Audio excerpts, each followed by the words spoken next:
to today's webinar, everyone. We're so happy that you joined us. My name is Eden Taylor, and I am the National Wildlife Refuge Association's Communications Manager.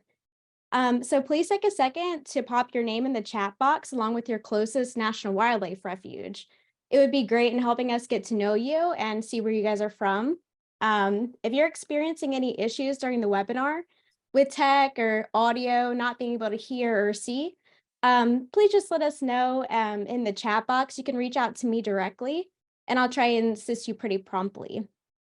So today our webinar will focus on the staffing crisis that the National Wildlife Refuge System is facing and what the National Wildlife Refuge Association, along with partners and advocates across the country, are doing to help National Wildlife Refuges gain access to the funding and staffing levels it needs. We are joined today by Libby Marking, the National Wildlife Refuge Association's Director of Government Affairs and Public Policy, and Sue Wilder, a board member of our very important partner, Coalition of Refuge Friends and Advocates, and the Friends of Louisiana Wildlife Refuges.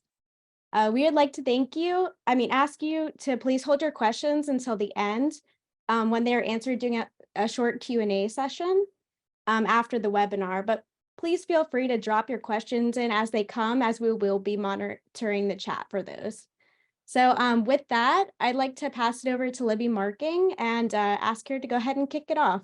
Yeah, thank you, Eden, and thanks everyone for joining today. We'll be chatting about the refuge staffing crisis and all the key information you need to know and how to get involved. And Sue will pop in on some additional information that we have been gathering from friends organizations as well. Let me share my screen here. Okay. So I figured we would talk about refuge funding in general, so you know what the current funding situation is for the refuge system. Then we'll move into talking about the staffing challenges that result from those funding issues, the efforts that we've done so far to address the staffing challenges, and then how you can get involved if you're able to. So appropriations. These are some key appropriations figures for the refuge system that you should know, and this just covers the Operations and Maintenance Fund, which is the main source of funding for the refuge system. The refuge system gets funding from other places as well, but this is by a large majority, the large bucket that it comes from. So the FY23 appropriations level, which is our current funding level, is 542 million, a 9.2% increase from FY22, which is at 519 million. But that's still only a 39 million increase since FY 2010. And the president's FY24 budget proposal, which was released within this last month, includes 625 million, which is a 13.3% increase. And that's an increase from what he even included in FY23, which was 597 million. So the administration is increasingly putting more and more focus on increasing funding for the refuge system. Now, this table I just included for good measure in case you have an interest in how that operations and maintenance funding is dispersed.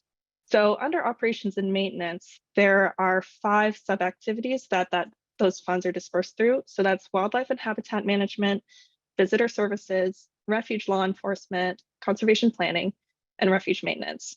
So if you want to take a picture of this shot, just so you have it, that's totally fine. The main things to look at here is it's just comparing the FY22 enacted levels from Congress to the President's request in FY23, what was included in the final bill for FY23, and then just a comparison of how that compares to the enacted levels and the President's request. So just included that for your own information. Won't go into that more. Now, I had mentioned earlier that the increase that we saw in FY23 was only, so much more than what we saw in FY2010. And for a lot of the figures that we use to talk about the refuge system funding challenges and the staffing challenges, I compare it a lot to the FY2010 or sometimes the FY2011 numbers. And that's because in FY2010, that was the high water funding mark for the refuge system. That's the highest it was at the time ever funded for. So that's kind of what we compare it to today. Now, in general, you can see from this chart that refuge system funding has not done so well since FY 2010. In a lot of cases, it has been decreased, stayed stagnant, or there's been very minor increases. And while those minor increases are appreciated, it generally has not kept up with inflation at all. So the 503 million that was appropriated to the refuge system in FY 2010 is now worth nearly 700 million today. So we have a long way to go to reach that level.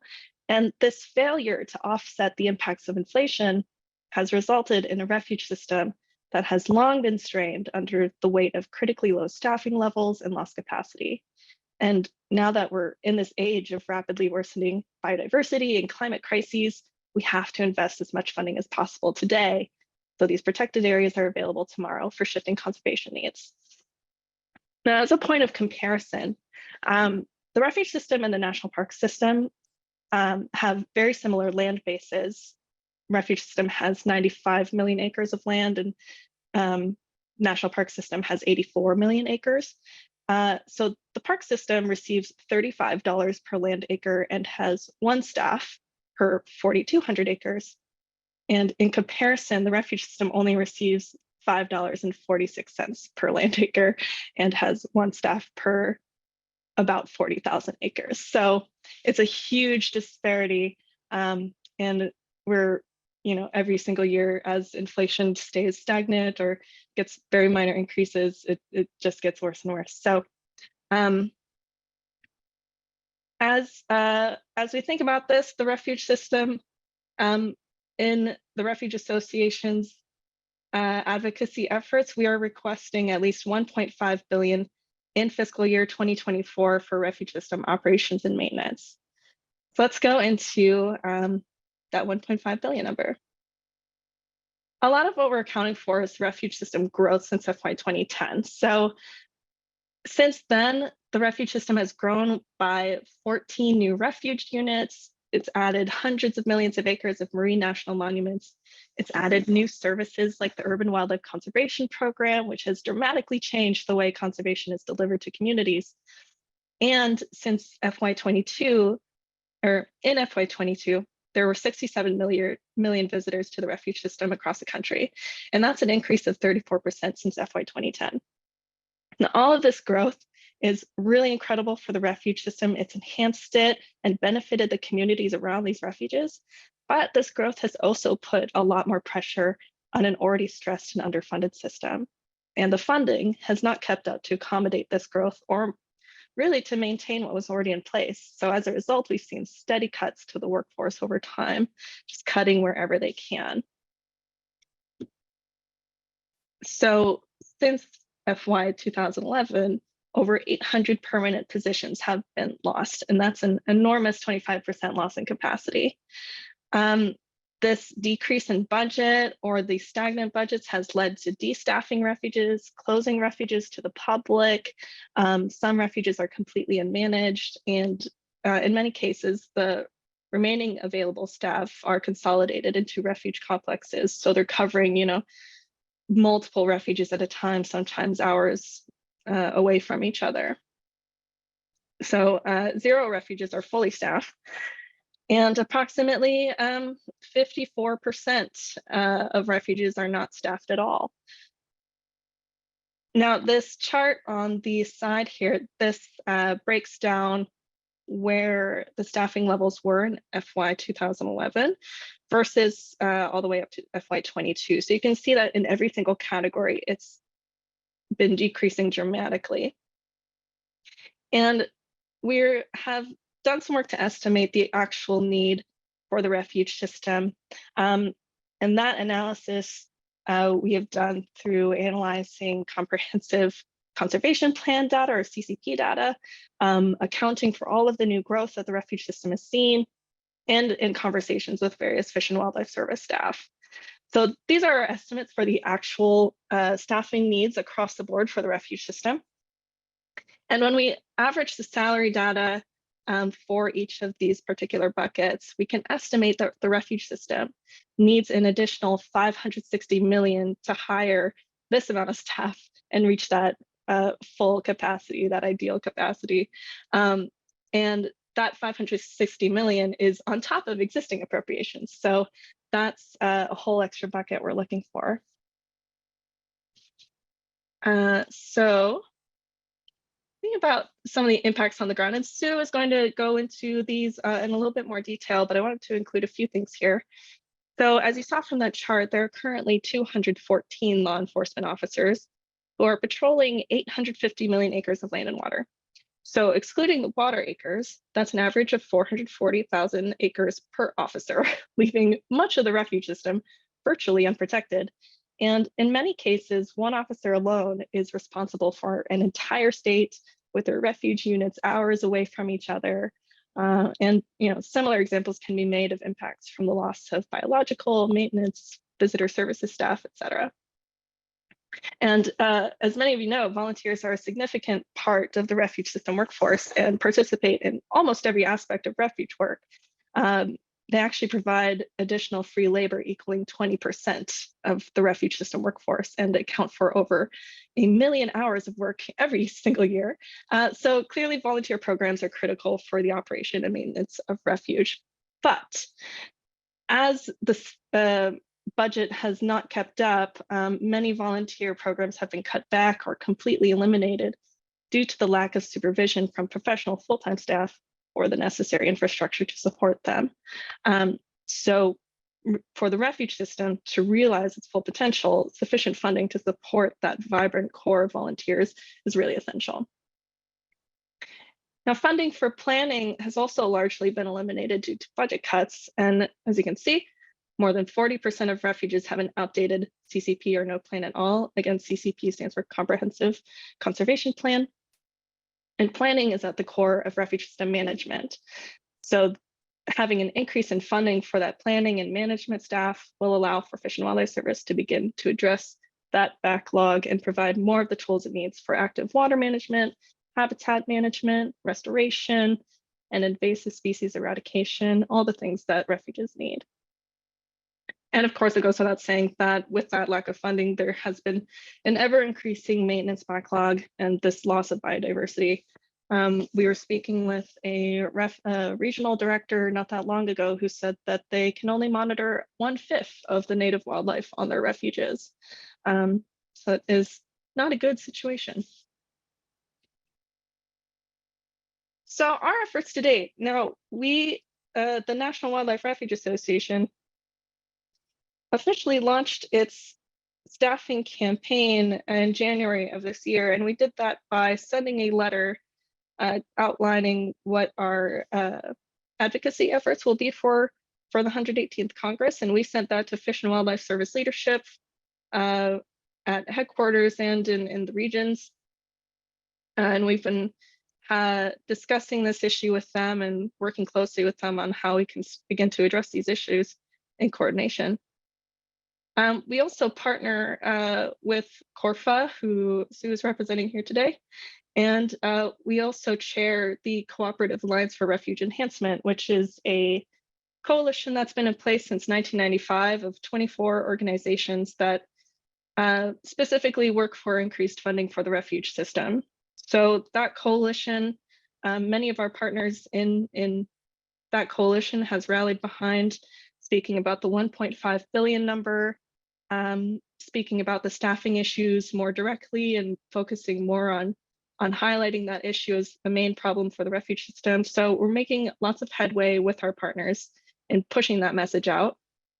And part of that is just working together to raise awareness by publishing articles, blogs, working on media pieces, doing coordinated advocacy efforts.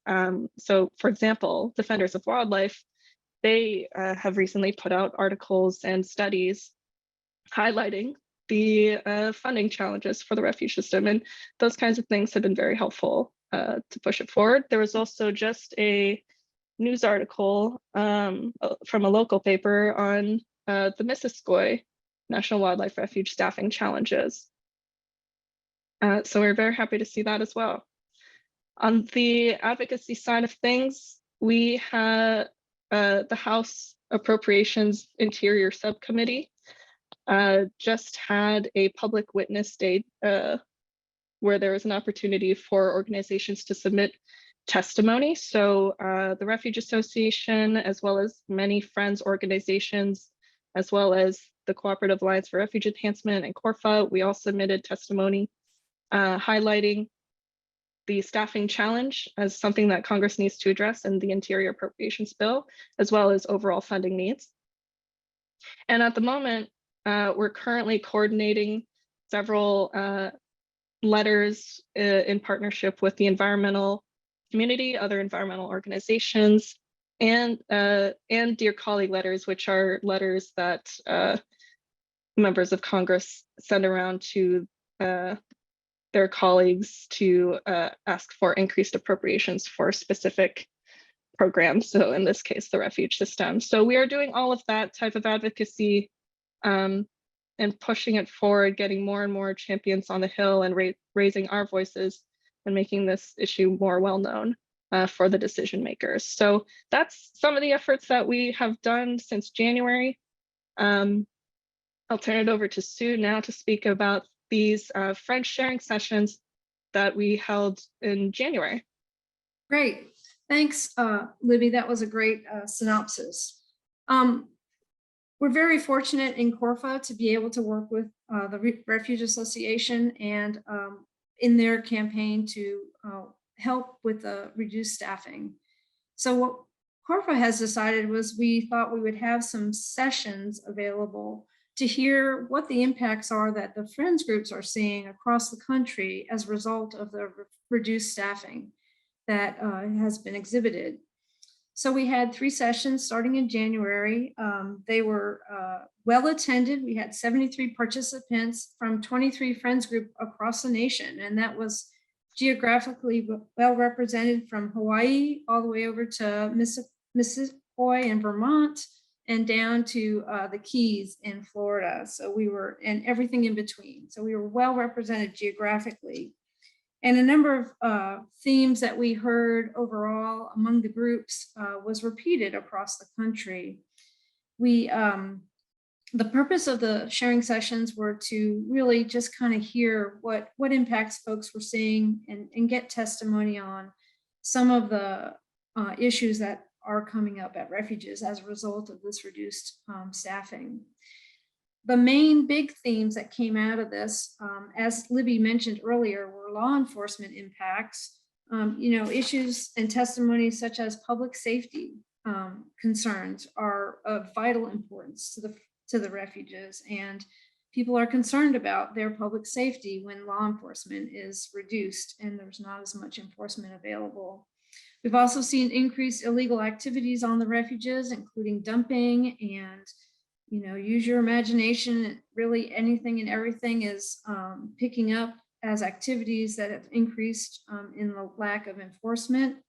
We've also seen that there's an impact on local enforcement agencies trying to pick up enforcement of some of the areas that maybe our refuge enforcement is not able to cover as a result of reduced staffing. In visitor services programs, one of the things that is near and dear to the friends, as they are the arm and help support a lot of the visitor services programs on refuges across the nation, we see a lot of reduced public education programs. That goes right to our heart. We love to tell the people how much we love the refuges, and we love to help educate them in wildlife conservation. And as a result of reduced staffing, we're not able to have as many visitor services programs and education.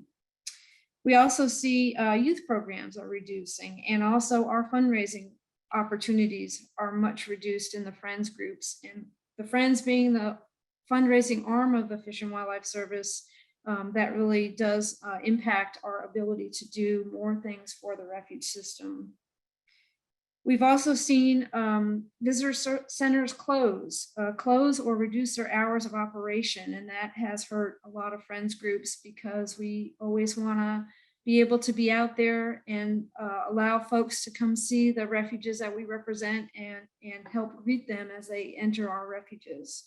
So visitor centers are closing.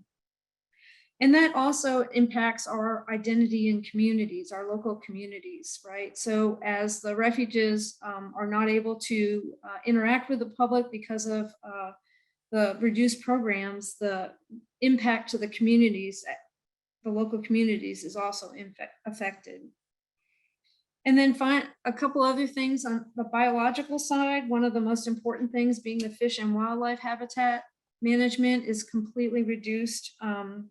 We are seeing increased invasive species across all refuges. We've heard lots of stories about increased invasive species, the loss of biodiversity, the loss of our native wildlife, those kind of things as a result of biological impacts. And we've also heard from folks that are out there doing science. We've heard from a couple of research entities telling us that it's really hard to do science management, science-driven management to save some of these wildlife conservation species as well as endangered species. So we're seeing impacts at the endangered species level. And finally, one thing I want to bring up is about the facilities and maintenance. We learned through a lot of the examples we saw across the country that the facilities are really eroding. Probably examples of your refuges that you see and work with all the time. This not only affects our public interaction, but it also provides a safety impact to public and the staff that work there.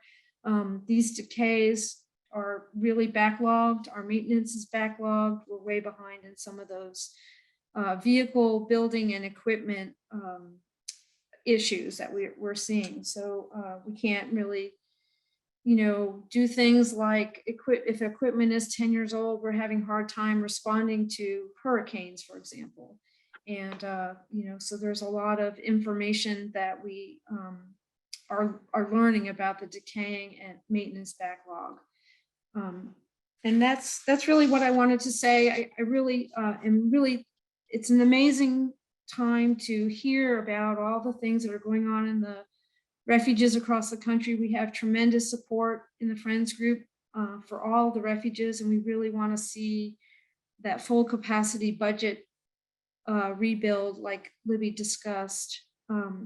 And as a result of these sharing sessions, we're going to be putting a paper together, presenting it hopefully on April 12th when we have our next webinar, where we talk a little bit more in detail about the findings we found for the sharing sessions. And Libby will be giving us another legislative update. So look for signs for that. And Libby, I think that's what I wanted to say. Thanks for the opportunity to let everybody know sort of some of the results we saw the sharing sessions. Yeah, great. Thank you, Sue.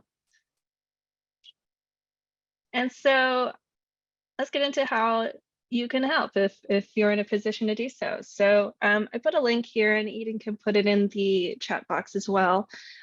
We have a website on the Refuge Association site that talks a bit about the staffing crisis. So this information that you've seen here today is available on there. It also has a fact sheet that we produce that you can download from that page. So if you want to go out and advocate or use the fact sheet, you're more than welcome to. It's available on the website for download. One of the best things that we could use support with from a grassroots level, from a local level, is inviting members of Congress to the Refuge or any events that are being hosted on the Refuge. This is just to continue to educate and raise awareness for members of Congress on what the overall issue is for the refuge system and how that looks on the ground and what the specific issues are that are facing your particular refuge. And that really, really helps make this issue a local issue for members of Congress. And if you're not able to bring a member of Congress to the refuge, try and do in-district meetings with their district staff, in-state staff, or sometimes the member of Congress comes, back to state or district. So build those relationships with their staff at the local level and help them get to know you. and know who you are and want to talk to you about these issues. And one thing you can do, once you have the main points of contact figured out, just keep them updated on the things going on at the refuge, things that are happening, the great things that are going on the ground, and also, some of the challenges you face. That type of work will be really impactful to really get members of Congress engaged and help them understand why they should care about this issue and make it a priority for their legislative agendas. Another thing you can do, write letters to the editor. Eden has been working on a toolkit that we'll send out at some point that will have sample letters to the editor that you can borrow from. If you're subscribed to our updates, you can keep an eye out for that. The Refuge Association also plans to host a virtual Hill Day, maybe sometime in early summer, maybe a little bit later. But that will be an opportunity if you're part of a friends group or just someone who wants to support, to just be engaged in speaking with your members of Congress or their staff in DC, and that can all be done virtually. So we'll be organizing that. Again, just keep an eye out for updates on that. We'll be sending that out to our email list. And just otherwise stay updated. So the Friends have, there's a quarterly Friends newsletter called The Link. I don't know if Eden can put a link to that. I don't know if there is one. But the newsletter is there. Corfa also has a Facebook group where a lot of the legislative updates that I have are posted, and other things that Corfa is working on are posted for. So please join that if you haven't already. And again, just sign up for our action alerts so you know the best times to engage with us at key moments in the appropriations cycle. So there's a lot of different ways you can help, but really a lot of it is just engaging your members of Congress or their staff on the ground and just raising awareness and educating them about what is going on their refuges in their districts or states. And through that work together, we can really all push forward this message that the refuge system needs help. And we need more funding. So I think that was the end of my presentation. Happy to take any questions. Yeah, so Libby, I do have a few questions that came in throughout the presentation. One of them was from Colin, and he had asked, you document well the lack of staffing, but why do you think the underfunding is occurring in the National Wildlife Refuge system? It's kind of a multifaceted answer, I think. So the refuge system, one, it's a little bit challenging to get funding for public lands in general, but especially in some of the political climates we've seen over the last many years. So it's been hard. But one aspect of that is the refuge system is nestled underneath Fish and Wildlife Service. It's not its own agency like National Park Services or BLM is. It's kind of nestled in somewhere else. So when Fish and Wildlife Service gets funding, there's a lot of different areas that kind of funding needs to go to. It's not all just one bucket. So it's challenging in that sense too, is how that money gets dispersed throughout Fish and Wildlife Service and what they have the capacity to advocate for themselves. So that's one aspect. The other thing is, as I've been mentioning, just general awareness of what the refuge system is and its importance, importance not just biologically and for climate, but for local communities as well. I think a lot of folks, including members of Congress and their staff, don't know what the refuge system is. I've run into that many times when I've spoken with congressional staff. They don't know that they are economic engines for their local communities. They don't know that there are educational services provided, that it's really a part of their community. So it's a lot of just awareness and education as well. So they don't know that it has to be prioritized amongst other things. Awesome. And I had another question from Martin, and he had asked, in relating to the efforts that the National Wildlife Refuge Association is doing, and then also our partners with the Friends and also with Cooperative Alliance of Refuge Enhancement, I would assume. And how are the initiatives being measured, and how do we know if we've made an impact?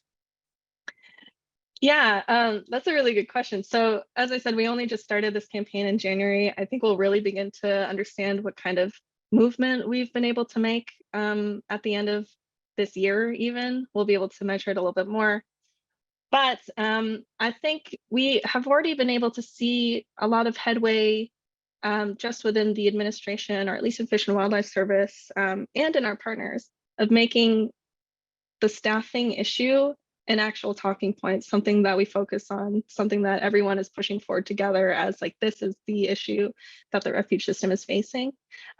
So we've already made a ton of headway in rallying people behind that, and making it a bigger priority for all of the folks that I mentioned. I don't know if we have like a measurable way of describing that, but I can just tell you that we've seen a lot of headway there.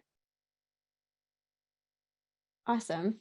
And then I So think I would, go ahead. I'm Sarah. sorry, Eden, I would just say Okay. probably the metric of most merit would be the increased budget in 24. Yeah, of course, of course.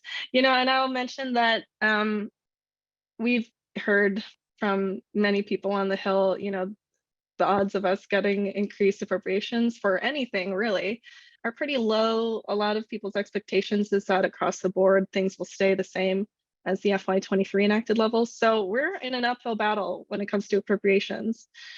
So, you know, I don't want to put too much stock in whether or not we get increased funding this year. But just having more people talk about it and making it a priority is the best we can do at the moment, and hope that manifests into Congress being able to push something forward. Yeah, I would also add that I think that the more we start hearing about the story going out, you know, throughout the country, you know, the Friends of Missisquoi and Missisquoi National Wildlife Refuge with the article that they got published in the local report. It was an amazing article, and we'd like to see more things like that going out throughout the whole country for all of the refuges. Whether it be in your local media paper, we can get some state level buzz about it.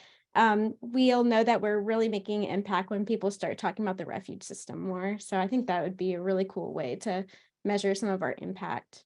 I do have a few little comments here, and then I think more questions are coming in. One of them was from Jim from the Friends of Neil Smith, and he just wanted to comment that they're concerned also about the threatened and endangered species on their refuge due to the loss of monitoring capacity for them. So just to add that. And then Martin had added that the issue is partly a lack of enthusiastic support from Congress, and it also kind of begs the question of why the underfunding is an issue, kind of going back to his original question. And he believes that the answer to us lobbying should be really around that why, and why it's important to get better funding for the refuge system, I think. Yeah, and that's exactly what we're trying to accomplish with the campaign, is really engaging at the grassroots level and building up that type of power from the ground at the local level, and making it something that members of Congress have to care about and understand is what is happening in their refuge. Or not in the refuge, but in their districts and states. So yeah, having that grassroots and constituent level approach is really key. We actually just had our board members, the Refuge Association board members, go in and speak with all their members of Congress about these challenges. So helping it, again, make it a local issue. And when we have that virtual Hill Day organized, that'll be a really great groundswell of support. We might even bring in our partners to help us do that. So other partners who are in that coalition who have grassroots members, folks like Audubon, can't think of any other, but there are other groups that have, yeah, those grassroots type of members who can participate in Virtual Hill Day. So I'm really planning to make it into a really big groundswell of support for refuge system funding, and get that message out there. Yeah, and I think Carissa from Friends of Cibola just wanted to echo that because people, you know, it's not impacting someone they know, that makes it kind of difficult to talk about refuges, but the more that we start talking about them, the more of that's going to happen. So she wanted to add that. Lisa also asked about the Congressional Wildlife Refuge Caucus in the House. She knows that one came together in the past when there was a staffing and budget shortfall, and she wanted to know a little bit about that. Yeah, so there is a Congressional Wildlife Refuge Caucus. There has been one in every caucus. I don't think it was like officially established last Congress for some reason. I think that was an oversight, but we're working with the House offices to get it reestablished for this year and build up even more membership to make it a little more across the aisle. That right now there's only, a few folks from the Republican side on there, but we want to balance that out a lot more. So we're working with those co-chair offices and getting that reestablished and up and running, and hopefully that will be soon. Just looking for one more Democratic co-chair and then we're good to go. Awesome. I have another question from Tom, and he had asked, what are the obstacles to extending more independence and visitor services programs to friends with less hands-on supervision of full-time service staff? I kind of wonder if I should turn that over to maybe Joan or Sue, but one thing I wanted to add before moving on to that question about the Congressional Wildlife Refuge Caucus. So, we're working with them, and I have made it really clear to them that, in this Congress, now that we're getting this reestablished, I really want to strengthen the partnership between our organization and the Cooperative Alliance for Refuge Enhancement and other partners, and really working together to actually make it an active caucus and not just a caucus in name. So this will hopefully be a caucus that meets with us regularly, understands the issues that we're trying to push forward, and get them organized all behind those types of points. So staffing will be a major thing that we try and rally that caucus behind. So I just want to let you guys know we're really trying to turn that into an active caucus. Yeah, I'm not sure if Joan or Sue has an answer to this friend's question. Joan, I think I'll let you answer that. I'll just say that one of the things we heard in our sharing sessions was that the friends are being asked to do more that the refuges normally did. So I'll leave it there. Yeah, Tom, it's Sue, thanks. And Tom, this is a great question. And I have to say, I don't really have an answer for it, but what we can do is reach out to Fish and Wildlife Service. And maybe even if there's a retired Fish and Wildlife Service member on the call for an explanation, because there are definite things that have to be under Fish and Wildlife Service's supervision. So any retirees want to chime in on this one?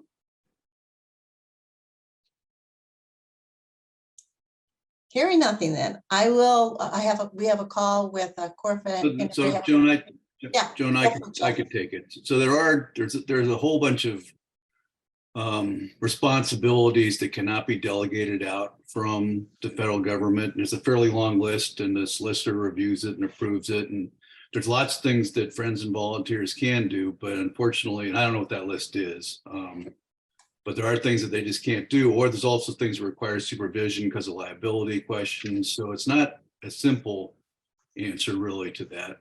I do think refuges over the years have relied way more than certainly they used to many years ago on volunteers and friends groups to do a lot of work out there, but it's tougher now with less people for the supervision and that kind of thing.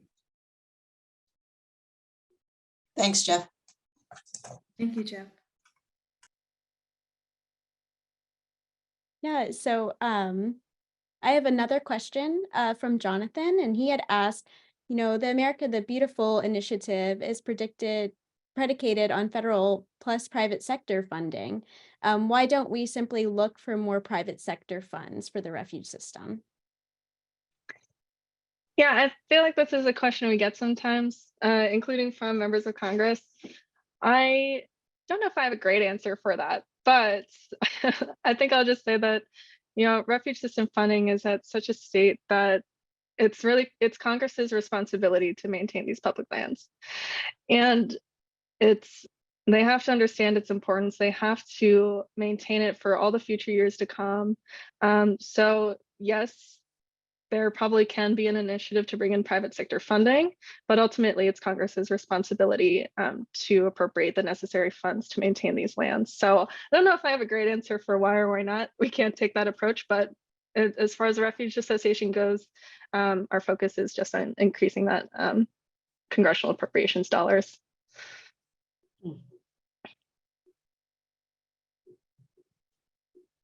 Awesome. I have another one from the Florida Keys Wildlife Society, and they had asked, because funding is easier to obtain with documentation of the impact of the lack of funding, deferred maintenance, endangered species monitoring probably, and things like that.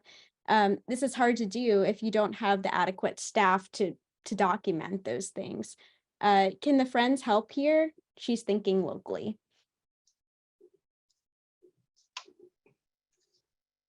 I kind of wonder if this is also another Corfa to answer.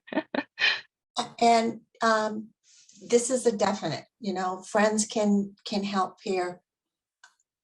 If there's not the local staff there, you'll hopefully, if there is some local staff, you have an opportunity to talk to them about some of their, talk to them, not write, but talk to them about some of the challenges that they're facing. But you, as members of Friends organizations, you're out onto the refuges and hatcheries, you see what's going on. And because you're a constituent of your members of Congress, they really listen to you. They want to know what's going on in the community. So if you can gather your stories of hey, this is what used to happen, now we can't get the school kids out there, these are the opportunities that they're missing, make it very personal. About a person, about your experience or whatever, they are more likely to listen to you.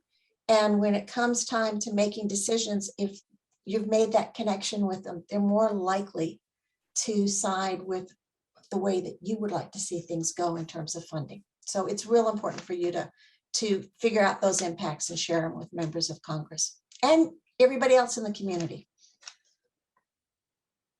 Exactly. I totally agree with you, Joan, there.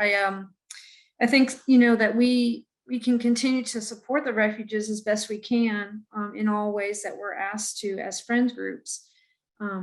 So I think it's important for us to just be there for the refuges as they struggle to get through day by day on their activities they need to do. So good point. And again, the more we can sell to the Congress and our local representatives how important the refuges are and how important it is to the community, then I think that message will help in the long run to get us more support for the refuges at the national level. And I would just chime in with one thing. If you really start working on building your relationships with your members of Congress, you need to get to know them. What are their interests? What committees do they serve on? If you can craft your stories to meet what their interest is and what their committees are, you can get a little bit further usually with them. So do your research on your members of Congress, find out who they are, what they do, and who their staff members are and what their interests are. So turn it back to you. And yeah, I'll just say it's really easy to find out who the right staffers are that you need to contact. You literally just need to call their office phone number and they'll tell you who they are, what their email addresses are, or they'll just forward your call to the right person. So it's really easy. Just need to call their office. And I'll just say that Corfa actually will be releasing a database of by Refuge, the representatives, the congressional representatives here before April 12th. And so we are really excited about it because you can look at your refuge and find out who your representative is. And then there's a link to the page for that representative so that you can start there if you have no other way of starting. Like, I'm learning so much about this process, and this was a great first step for me. So look out for that. We'll probably post it on the website and in our next webinar on April 12th. Yeah, and Patricia actually had a really great comment that relates to this. She said, remember that congressional recesses are predictable and they usually occur around national holidays. So state and district offices are tied up in the elected officials, but they have their recesses and you can run a trot line getting local staff interested in the refuge. So just, they're planned and they normally occur around those holidays. So she was just mentioning that. Mike had mentioned that the RLF is commissioned on an economics firm to examine public lands funding trends over the past decade or so. The U.S. Forest Service and BLM provide data back to 2011, but Fish and Wildlife Service only furnished data back to 2016. Any thoughts on why and how we're to look further back? I'm not sure why that is, but we do have funding data from before then. So maybe it's just in a different spot. Jeff, I'm not sure if you have any insight on that, but thought that it did go back further because we have it. So. I'm sorry, I was actually answering another question. So what was the question, Libby? Let's see. There was a firm that tried to examine public lands funding trends over the past decade or so. Forest Service and BLM had data back to 2011, but Fish and Wildlife Service only furnished data back to 2016. Oh, no, Any yeah, thoughts? we can get it. So I'm not Yeah. sure why they didn't do it, but it exists. So we'd have to go to Fish and Wildlife Service to get that, but we can come up with, going back the last 20 years. So Yeah. that's If you need that data, Mike, if you put your email in the chat, I'll send you a note. I think we can get that for you.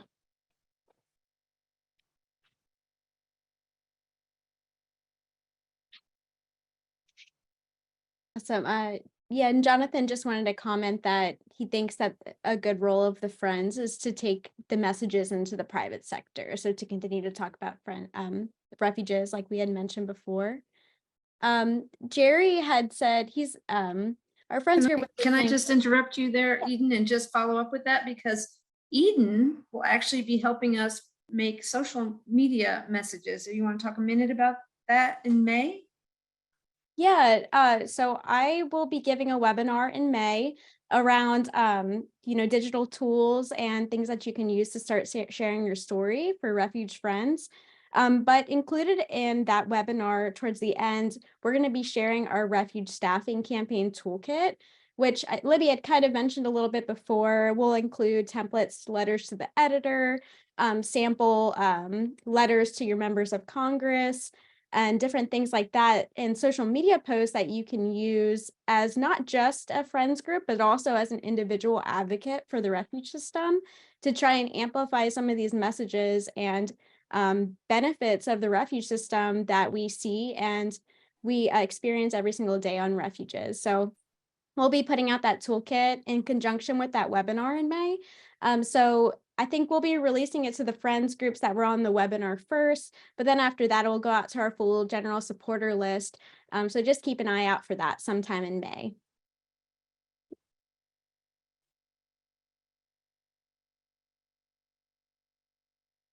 Awesome. Yeah, so Jerry had said that their friends group was recently informed by Malheur National Wildlife Refuge Management that they are having to cut various operation budget lines to offset the recent increase in mandated salary increases. This suggested that the salary increases came with no additional federal appropriations to pay for them. How does this happen?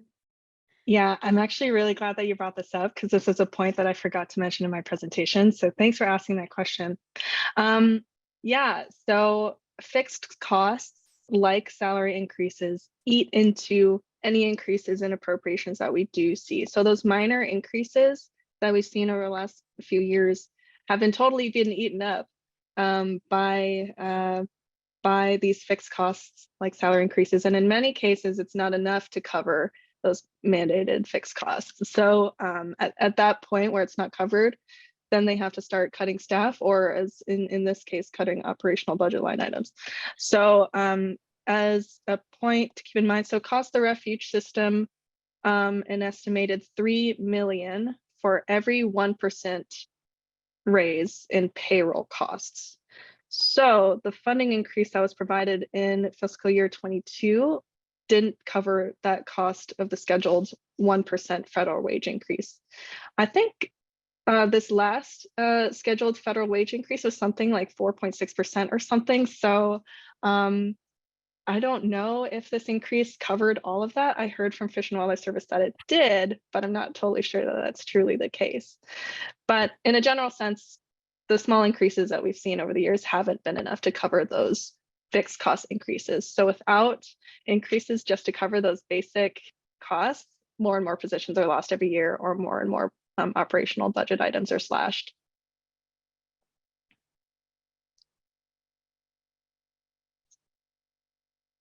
There was also a question in there, and I think some had answered it, but they wanted to know who the current co-chairs of the Refuge Caucus were. Yeah, so it's still being determined because one or two of those members have retired. So the main member we're working with right now is Representative Mike Thompson out of California. The main co-chair on the Republican side is Representative Dave Joyce out of Ohio. I think it's Ohio. And we're currently looking for another Dem co-chair. I think the other Republican co-chair is Rob Whitman. I forget which state he's from, but yeah, so Mike Thompson, Dave Joyce, Rob Whitman, and then we're currently looking for another Democrat. And Libby Whitman's Virginia. Oh, thank you.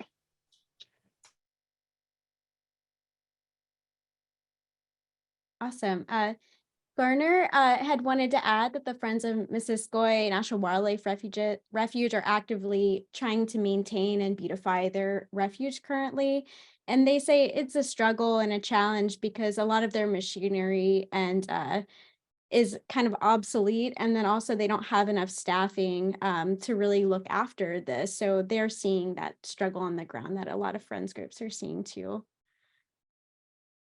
Yes, that's a repeated message, unfortunately, across the nation that we heard on our sharing sessions. And our hearts go out to you for that because it is a common message, unfortunately.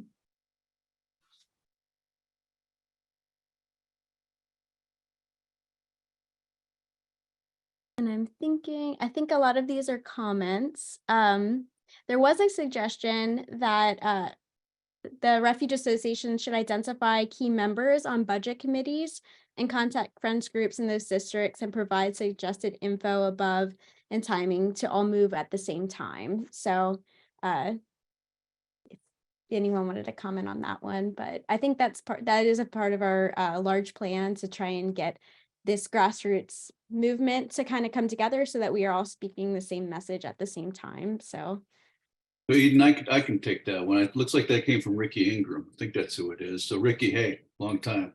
So yeah, that's part of our whole plan. We're working with friends groups, we're working with the appropriators. You know, we're trying to make this a super big deal with, you know, Congress and being very specific on the places we go to and working with friends groups to make sure the message gets heard. And we get the fact that it's been difficult getting Fish and Wildlife Service to do this. We're trying to work with them as much as we can. But you know, we're really talking about $1.5 billion is really the number that we think the refuge system needs. So we have some pretty big goals here and trying to get as much done as we can in the next year or two. Yeah, and another thing that we talked about recently, so, you know, Sue shared that information from the friend sharing sessions. We were just talking yesterday about how we can best effectively get this information to the key members in Congress who should be hearing that type of information, as well as, you know, all this staffing challenge and funding challenge information that I shared today. So we do plan to do another webinar where we go into, you know, what specific refuges are saying, how this is all impacted on the ground. So that will be, yeah, appropriations members, committee members and their staff, as well as the refuge, the districts that those refuges came from in the states. Will be bringing in those members of Congress as well to hear what's going on in there at the local level.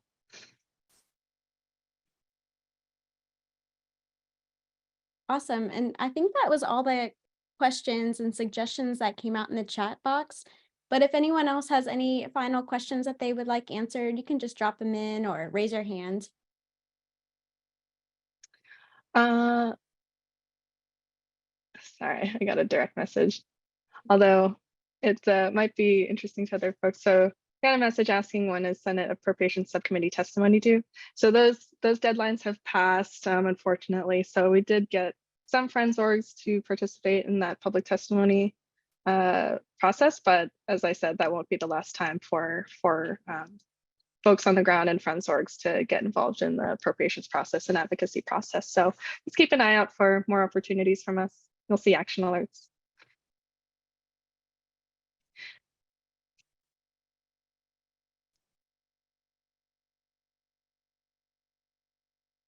And Rosa was asking about if these information sheets will be accessible.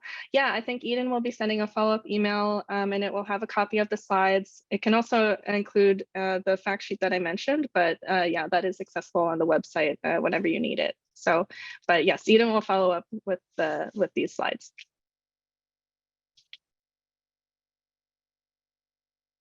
Yeah, and I think, yeah, that looks like all the questions, but it looks like we're rounding out to the last few minutes of our time here. So would you guys like to add anything towards the end? No, I just want to thank everybody for being interested in this issue and joining us today and understanding a little bit more about where we as a organization are heading with it and how other folks are can get involved. So thanks for tuning into this. And power to all the friends groups for being that support group. I just thank you so much for all your efforts to help out in this. And we'll be continuing this discussion in the next months. And thanks to the leadership of NWRA and Corfa, we have at least a direction that we're taking, and I'm excited about it. Yeah, thank you guys so much. And I think we will sign off now. So have a great day and thanks again for joining. Thank you. Thanks, everybody.